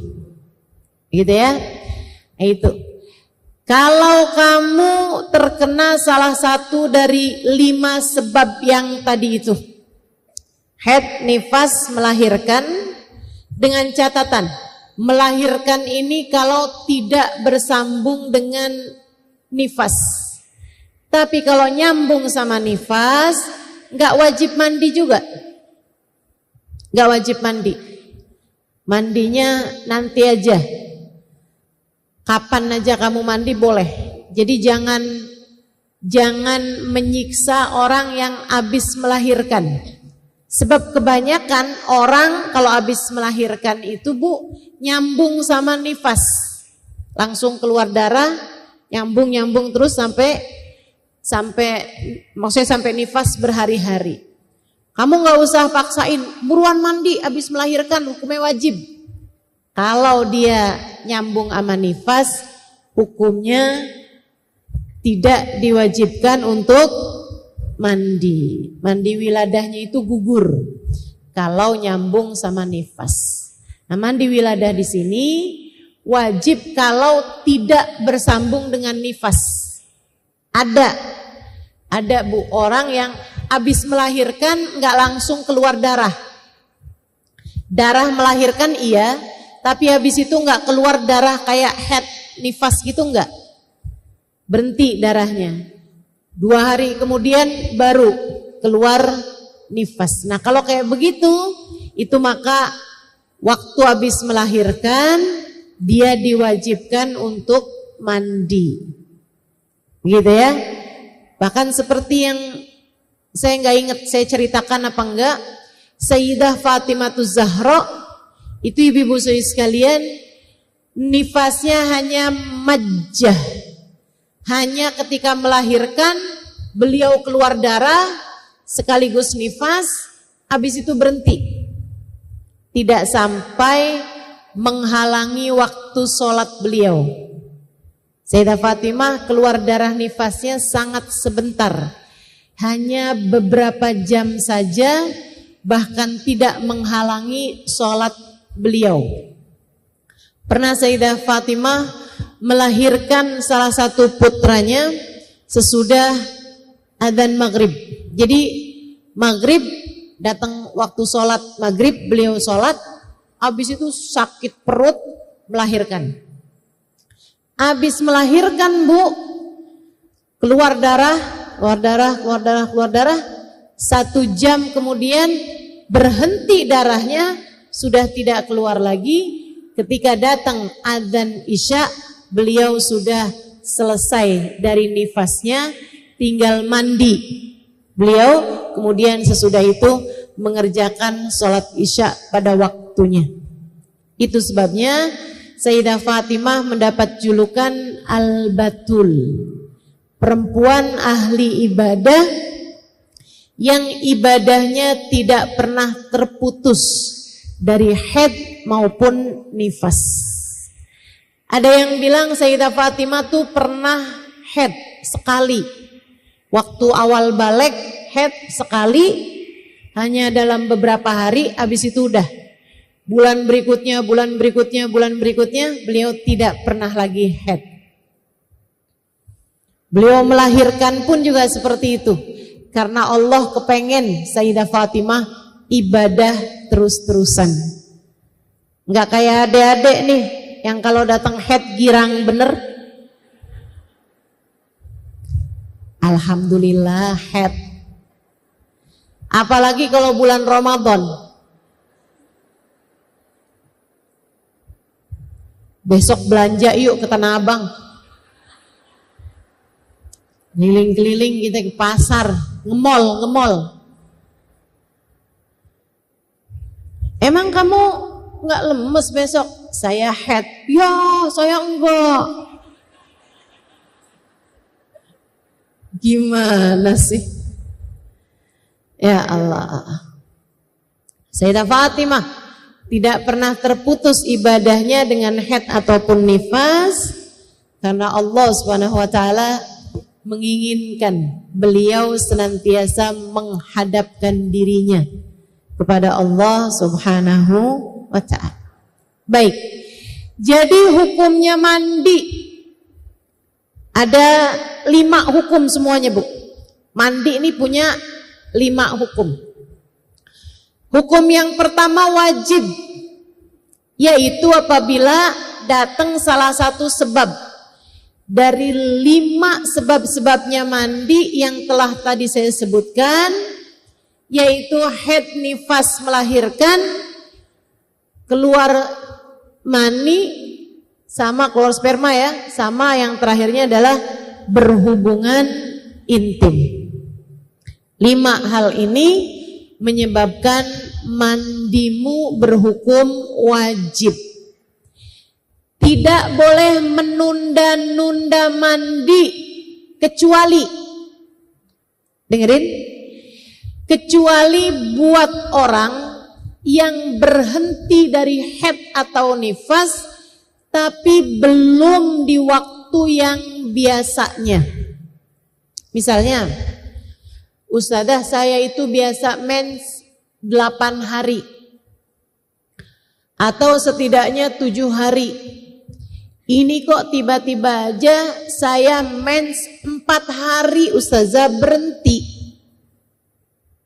Gimana nih? Saya harus langsung mandi atau boleh saya tunggu? Boleh tunggu. Berapa lama nunggunya?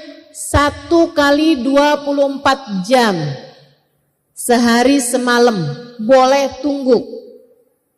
Kenapa gitu? Karena biasanya siklus haid itu secara normalnya tidak berubah. Atau paling tidak kalau dalam sedang sehat siklus men itu tidak berubah banyak. Kalau biasanya 8 hari ya jadi 7 hari, jadi 9 hari gitu. Gitu ya. Kalau misalnya biasanya 8 hari, 7 hari, ini kok cuma 4 hari berhenti, bisa jadi keluar lagi nanti. Jadi kamu boleh tunggu sampai besoknya. Kalau ternyata besoknya juga enggak keluar sama sekali, bahkan ketika kamu colek juga, kamu ambil enggak ada apa-apa.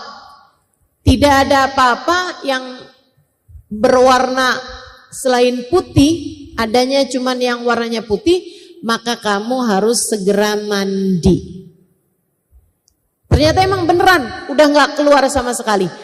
Saat-saat yang kamu menunggu tadi 24 jam, sholatmu wajib diqodho.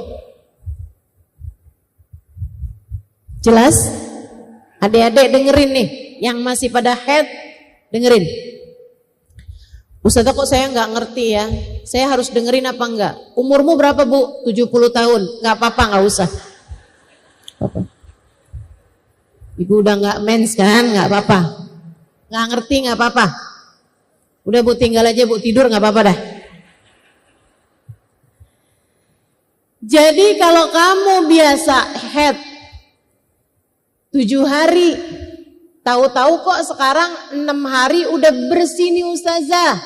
Saya mandi apa enggak? Mandi. Karena kan emang 6, 7 deket. Mandi aja langsung. Tapi kalau kamu punya kebiasaan headnya 7 hari, 8 hari, ini kok baru hari keempat udah berhenti, baru hari kelima kamu udah berhenti, kamu boleh nunggu sebanyak 24 jam. Artinya adalah 1 hari 1 malam. Liatin, keluar nggak tuh? Kalau ternyata keluar, ya emang berarti kamu belum suci.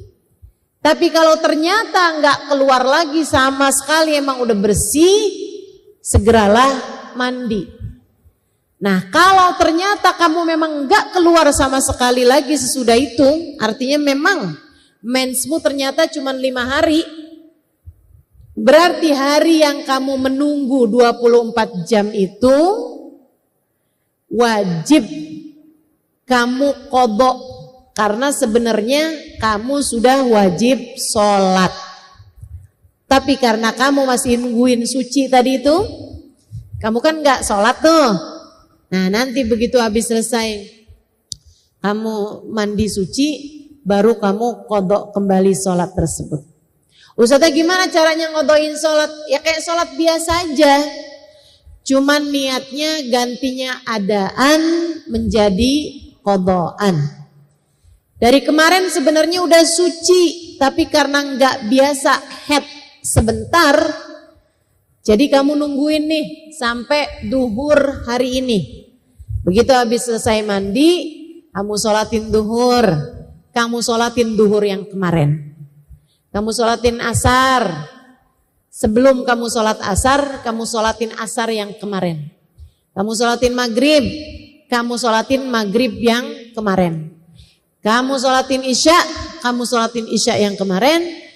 Kamu sholat subuh, sebelum itu kamu sholat subuh yang kemarin. Ustazah ada yang sesudah, ada yang sebelum. Iya, yang asar sama yang subuh, kalau kamu mau qadha, qadhainlah sebelum sholat fardu yang jam itu, yang hari itu. Tapi kalau duhur, maghrib, isya, nah itu kerjakan sesudah sholat fardu. Kenapa gitu?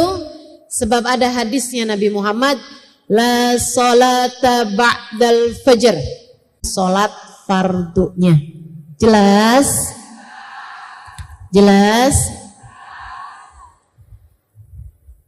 Kalau kamu biasa, saya head biasanya 8 hari.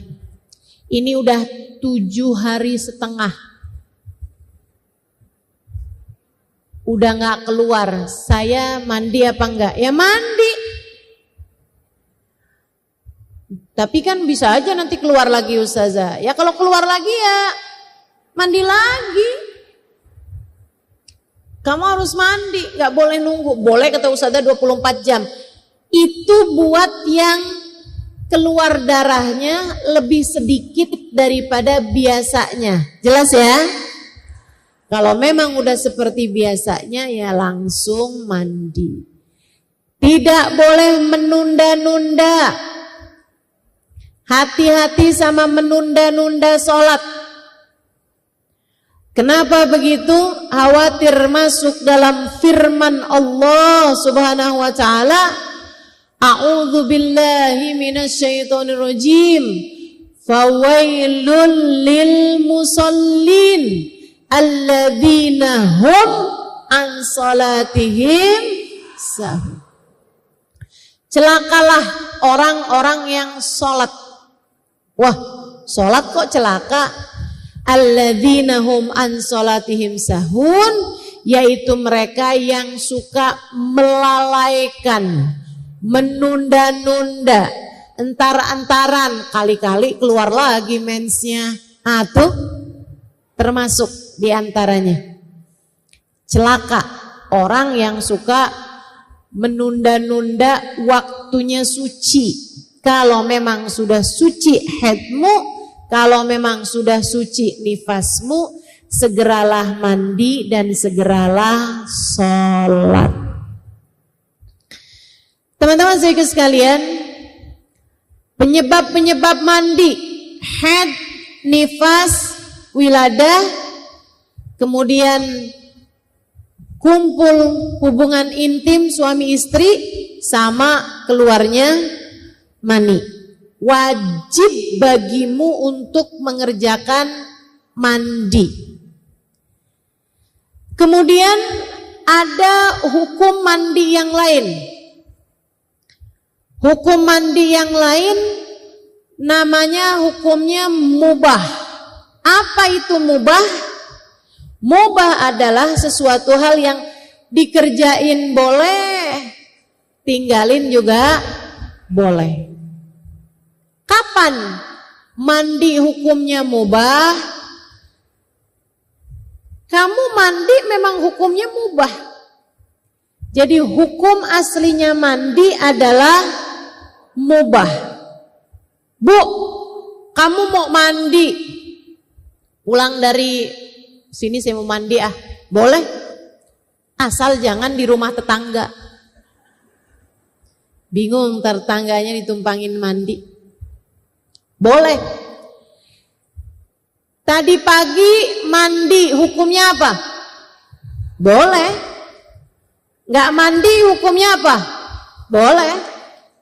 Tapi kalau aromanya mengganggu orang lain, maka kamu bisa terkena dosanya. Bukan dosanya nggak mandi, akan tetapi dosanya memberi aroma yang tidak enak kepada orang lain. Bu, saya pernah tinggal di negeri Arab hampir 5 tahun. Ya Bu ya, jauh lebih panas daripada Indonesia. Jauh. Kalau lagi musim panasnya itu bisa sampai 50 derajat Celcius. Udah biasa saya 5 tahun. Tapi Bu, panasnya negeri Arab itu nggak keringetan kayak kita. Karena mereka itu udaranya kering. Sementara kita ini udaranya lembab. Gitu. Jadi di sana walaupun panas tapi enggak keringetan. Kayak apaan Ustazah? Panas enggak keringetan? Kayak kamu di depan api. Kamu pernah depan kompor? Panas kan itu? Enggak selalu keringetan kan? Kecuali kalau kamu ngaduk dodol. Keringetan. Keringetannya ngaduknya itu keringetan karena olahraga. Atau kalau kayak kamu lagi demam. Itu kan panas tapi nggak keringetan. Nanti kalau udah demamnya sembuh biasanya keluar keringet dingin. Ya kan? Itu malah udah nggak panas, kamu malah dingin. Nah, kayak gitu tuh di sana. Makanya Bu, orang Arab itu enggak perlu sering-sering mandi, berbeda sama orang kita. Makanya ibu-ibu orang bule itu jarang-jarang mandi. Kenapa? Negeri mereka itu kering. Negeri kita ini Bu enggak bisa dah enggak mandi, enggak bisa. Yang enggak mandi jangan hadir majelis dah. Saya saranin. Ya, apalagi udah 2 hari nggak ada air nih di rumah saya. Tapi saya kepengen hadir majelis. Yaudah dah, saya datang aja ya. Jangan dah. Jangan. Terganggu sebelah-sebelah kesian. Gitu kan? Saudaraku sekalian yang saya muliakan, Nabi bahkan pernah mengeluarkan seorang sahabat dari masjid hanya karena mulutnya bau bawang mentah. Jadi dia habis makan makanan ada bawang mentahnya. Mulutnya itu aromanya mengganggu. Orang kalau ada deket dia gak enak gitu. Jadinya Nabi pernah ada tahu seorang sahabat mulutnya aromanya gak enak. Sama Nabi disamperin kemudian diminta untuk keluar dari masjid. Kecuali jika aroma mulutnya sudah kembali segar. Bawang nih Bu. Bukan jengkol, bukan pete, ya Bu ya. Ustazah, sekarang ini Ustazah nggak repot Ustazah. Kalau kita habis makan pete gampang ngilanginnya. Gimana? Makan jengkol. Mulut kita hilang bau petenya Ustazah, ganti. Sama aja ya. Jangan mengganggu orang lain dengan aroma yang tidak sedap dari tubuh kita. Keringetan, baunya gak jelas, gak boleh gangguin orang lain. Gak boleh. Teman-teman sekalian, Ustazah, saya sih insya Allah enggak ya Ustazah. Cuman gimana cara negur orang yang, apa sih istilahnya itu? Iya itulah ya. Gimana cara negurnya Ustazah? Tegur aja Bu gak apa-apa. Tapi jangan depan-depan orang. Kasih hadiah, deodoran, gitu kan. Coba deh. Saya juga dulu gitu.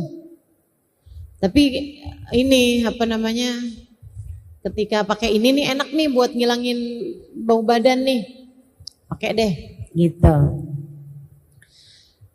Bulan depannya dia bilang abis tuh yang kemarin boleh lagi gak? Gak terdiri ya. Masya Allah. Kata Nabi Muhammad, liyamur sab'ata ayyam falyattaqillah falyamussu jasada ahadikumul ma'. Apabila berlalu 6-7 hari, kata Nabi, apabila berlalu 7 hari, hendaklah kalian bertakwa kepada Allah. Kulit kalian harus tersentuh air, yaitu dengan mandi. Jadi kalau di negeri Arab Bu, minimal yang diajarkan Nabi Muhammad minimal banget deh, minimal banget. Itu seminggu sekali. Tapi sekali lagi itu di negeri Arab. Ibu jangan bilang, Allah di negeri Arab yang panas gitu aja 7 hari baru wajib mandi. Kita kan gak sepanas itu. Salah Bu, di negeri Arab itu enggak keringetan. Panas tapi tidak berkeringat. Bismillahirrahmanirrahim. Thumma alam rahimakallah anna taubata laysat hiya qalil abad bilisani astaghfirullah wa atubu ilaih min ghairi nadmin bil qalbi wa min ghairi ikla'in anid dhanbi. Saya baca dulu depannya biar kita sambungannya enak. Kemudian ketahuilah olehmu, semoga Allah merahmatimu, bahwasanya taubat itu bukan hanya sekedar ucapan seorang hamba, aku minta ampun sama Allah, astagfirullah, astagfirullah, astagfirullah, wa atubu ilaih, aku taubat sama Allah. Bukan hanya sekedar itu, min ghairi nadmin bil qalbi, tanpa ada penyesalan dalam hati. Min ghairi nadamin bil qalbi, tanpa adanya rasa penyesalan, namanya bukan taubat. Wa min ghairil igla' anid dzambi, dan bukan yang tanpa ninggalin dosa tersebut. Wih, cowok ganteng banget ya, astagfirullah, astagfirullah, astagfirullah, astagfirullah. Tapi sambil ngelihat gitu kan. Sambil kamu melakukan dosa tersebut tanpa meninggalkan dosa itu namanya bukan taubat. Taubat itu adalah dengan kamu meninggalkan atau sekurangnya berusaha untuk meninggalkan. Dalam artian gini nih, misalnya ya. Kamu punya hutang riba. Kamu punya hutang riba. Kamu bertaubat dari hutang riba tersebut, tapi kamu masih belum mampu untuk melunasinya. Ustazah, saya nih taubat apa enggak taubat? nih, saya masih belum bisa ninggalin dosa tersebut karena belum mampu melunasinya.